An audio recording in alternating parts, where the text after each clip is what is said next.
పౌర విమానయాన శాఖ ఏమవుతుందో అస్సలు అర్థం కావట్లేదు. అహ్మదాబాద్ ఫ్లైట్ పేలిపోయిన తర్వాత పైలట్ మీదకు తోసేశారు. ఆ పైలట్‌ది కాదని మళ్ళీ సుప్రీంకోర్టుకి అఫిడవిట్ ఇచ్చారు.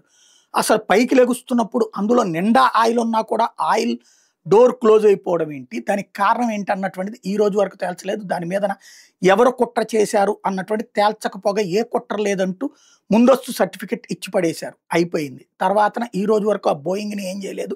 ఆ బోయింగ్‌లో అట్లాంటి ప్రమాదాలు అనేకం వస్తున్నాయని తెలిసినా కూడా నోరు మెదపట్లేదు. మరి అమెరికాకి అమ్ముడుపోతున్నామో లేకపోతే బోయింగ్ వాళ్ళకి బెదిరిపోతున్నామో అర్థం కావట్లేదు.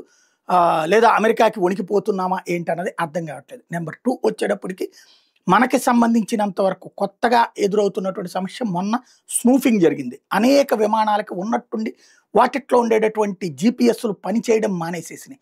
ఒక్కసారిగా ఆ విమానాలు ఎక్కడ దిగాలో తెలీదు, ఏం చేయాలో తెలీదు. ఆయిల్ అయిపోతే కూలిపోవాలి, లేదంటే ఎక్కడో ఒక చోట దిగిపోవాలి.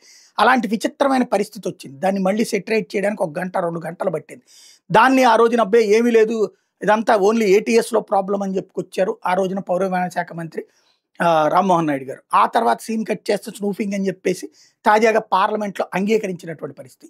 మొన్న అదే రోజున ఆ మరుసటి రోజున హైదరాబాద్‌లో కూడా జరిగింది అట్లాంటిది. దాని మీద ఎవరు ఏంటి అన్నటువంటిది ఏమీ తేల్చట్లేదు. అలాంటి దుర్మార్గులను పట్టుకోకపోతే మన దేశానికి ముప్పు అన్నటువంటి విషయాన్ని పట్టించుకోవటం లేదు. ఇప్పుడు తాజాగా సరికొత్తదైనటువంటి సమస్య ఏమొచ్చింది? ఇండిగో విమానాలు ఉన్నట్టుండి 100 కాదు 200 విమానాలు ఆల్రెడీ బుక్ చేసేసుకున్న తర్వాతన వెళ్ళాల్సినటువంటిది కాస్త ఆగిపోయినటువంటి పరిస్థితి. ఎందుకు ఆగినాయో తెలీదు, ఏం ఆగిపోయినాయో తెలీదు. అదేమంటే ఇండిగో వాళ్ళు అదేదో పైలట్ల ప్రాబ్లమ్, టెక్నికల్ ప్రాబ్లమ్ అని చెప్తున్నారు.